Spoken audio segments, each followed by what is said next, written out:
Hey guys, welcome to the Liberal Hive Mind, a channel solely focused on exposing the abundant hypocrisy of the left. Yep, so I guess it's pretty much playing exactly as we expected here. You know, courage is a heck of a thing. We all love to think of ourselves as courageous, but when push comes to shove, not everyone is so quick to act. You know, not everyone's the type of person to without thought or without hesitation run directly headfirst into the burning building. Not everybody's willing to risk it all when it comes to their safety and of course, when it comes to their career life and their financial safety.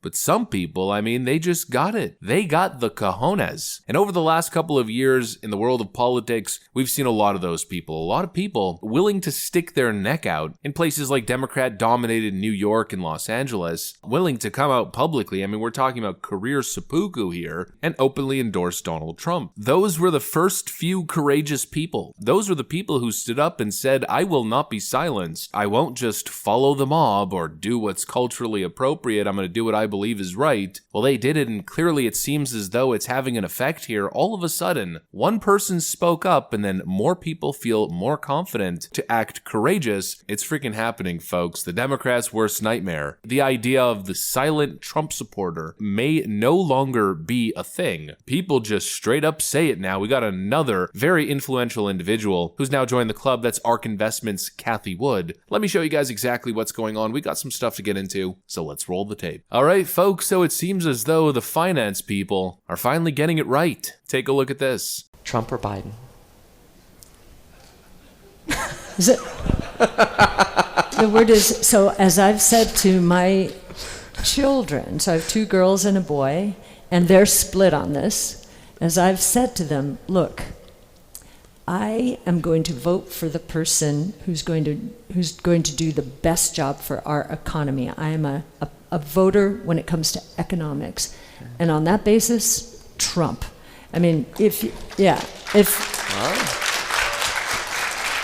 So Art Laffer describes the first 3 years of the Trump presidency as the best in U.S. economic history. Not the last one because of COVID, and I would agree. Wow. And I went through Reaganomics too.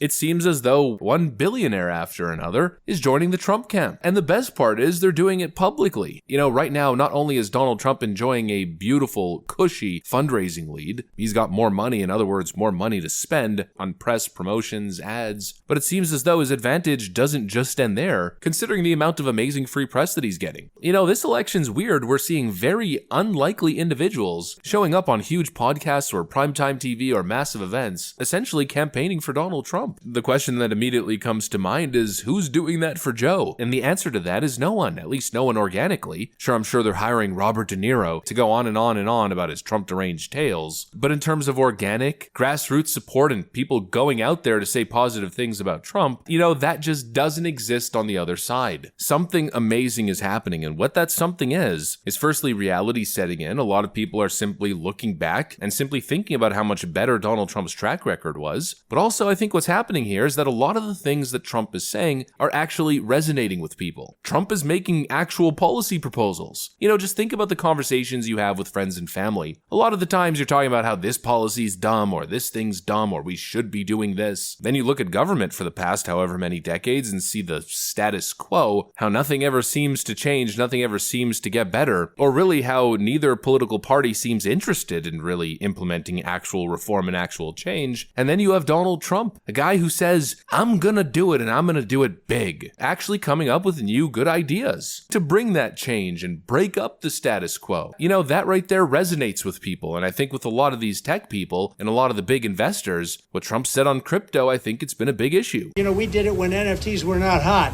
Yeah. And we made NFTs hot again, right? Yes, sir. Cathie Woods, of course, is a huge proponent for Bitcoin and Ethereum. Bitcoin, hands down. Hands down. Bitcoin is a hedge against both inflation and deflation. Bitcoin is new, and institutions are barely involved, and young people would much prefer to hold Bitcoin than to hold gold. We are not looking to maximize profit on this spot Bitcoin ETF. We are looking at Bitcoin as a public good. It is essentially, from a technology point of view, going to be the financial superhighway of the internet. There are currency devaluations taking place that people are not talking about. The Nigerian naira is down 50-60% in the last 9 months. Egypt just devalued by 40%. Argentina continuing to devalue. I think this is a flight to safety, believe it or not, taking place, a hedge against devaluation, a hedge against a loss of purchasing power and wealth. And so it's simple, it's transactional, it's politics. What Trump is saying, what he's promising is resonating with a group of people. In this case, it just happens to be highly influential Silicon Valley and New York tech investors. He's telling them he's going to support a certain thing, and they're saying, great, well, we're going to support you. You know, this pro-crypto stance has clearly been paying dividends. Just speaking of crypto dividends, the Winklevoss twins just donated 31 Bitcoin to Trump. That's worth over $2 million.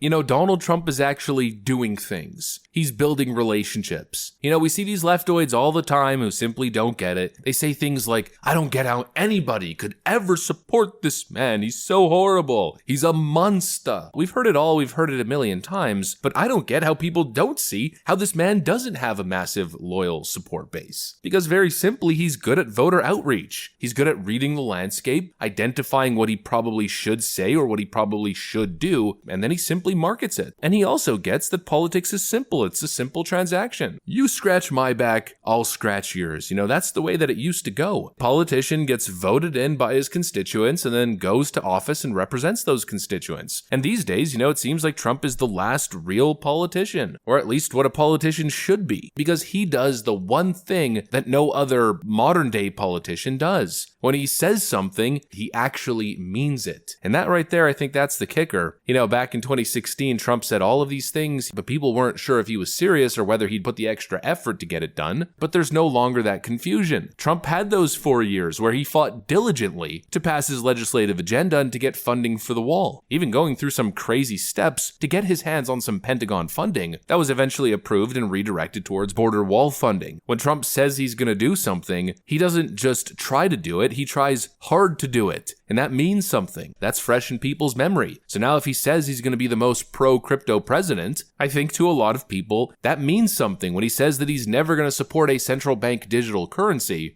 And I will also stop Joe Biden's crusade to crush crypto. We're going to stop it.